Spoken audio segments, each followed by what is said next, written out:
Hello', ভিডিঅ'টো কোনে কোনে ক'ৰ পৰা চাই আছে মই নাজানো। আপোনালোকক এটা কথা জনাব বিচাৰো, ইমান ষ্ট্ৰিক্ট কৰা পাছতো কালি পেপাৰখন যোনখন আছিলে সেই পেপাৰখন আমি এটা গ্ৰুপত পালো।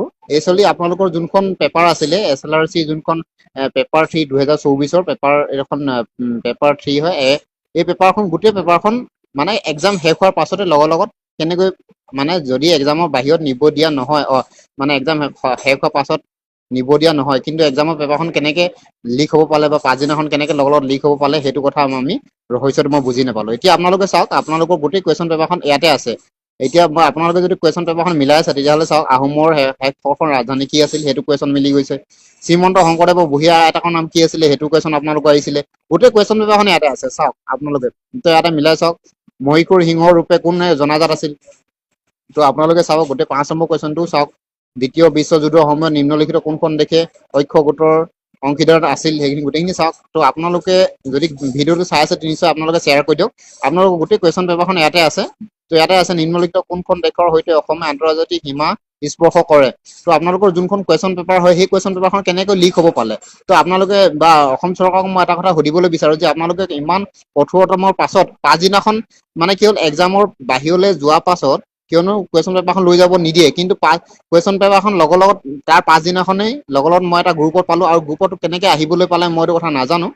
কিন্তু আপোনালোকৰ পৰা এটা মানে বা চৰকাৰৰ পৰা এটা অনুৰোধ বিচাৰো যে এই কুৱেশ্যন পেপাৰখন কেনেকৈ লিক হ'ব পালে। চ' আপোনালোকে যদি ভিডিঅ'টো চাই আছে তেতিয়াহ'লে নিশ্চয় শ্বেয়াৰ কৰি দিয়ক।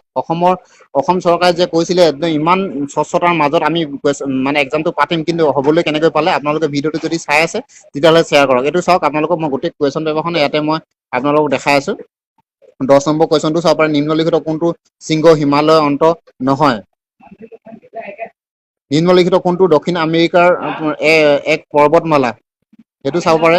নাহি ভেজাই সাগৰৰ তলিত হোৱা অগ্নিসংগী, এইটো চাওক।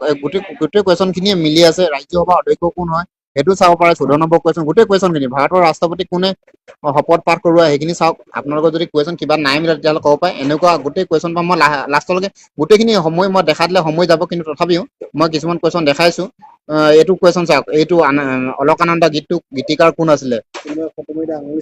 তো আপোনালোকক মই কৈছো, কোনোবাই মানে ইয়াত ফটো মাৰি দিছে, ইয়াত আঙুলি চিন আছে, আপোনালোকে চাব পাৰে। এইটো এটা ইয়াত আঙুলি চিন আছে, কোনোবাই চাগে এইটো ফটো মাৰি দিছিলে। চ' এইটো এইটো চাওক, আঙুলিটো চাওক, ইয়াতে আঙুলিৰ চিন আছে। তো চাই আপোনালোকৰ যোনখন কুৱেশ্যন পেপাৰ আছিলে সেই কুৱেশ্যন পেপাৰখন কালি লিক নহয় বুলি কৈছিলে, কিন্তু কুৱেশ্যন পেপাৰখন কেনেকে লিক হ'ল, কোনোবাই ফটো মাৰি পঠাইছিলে চাগে, সেইটো কাৰণে লিক হ'বলৈ পালে। আৰু মই এটা গ্ৰুপত পাইছো, সেই গ্ৰুপত পোৱাৰ লগে লগে মই আপোনালোকক ইয়াত লগত শ্বেয়াৰ কৰিছো। এই কুৱেশ্যন পেপাৰখন কেনেকে লিক হ'বলৈ পালে, আচলতে সেইটো আচল কথা। ইমান কষ্ট কৰি ল'ৰা ছোৱালীয়ে পঢ়া শুনাৰ পাছত যদি এনেকে এক্সামটো দিবলগীয়া হয়, তেতিয়াহ'লে বা এনেকে যদি ফ্ৰড হ'বলগীয়া হয়, তেতিয়াহ'লে যোনে ভালদৰে পঢ়া শুনা কৰিছে তেওঁলোকৰ কি হ'ব ভৱিষ্যত।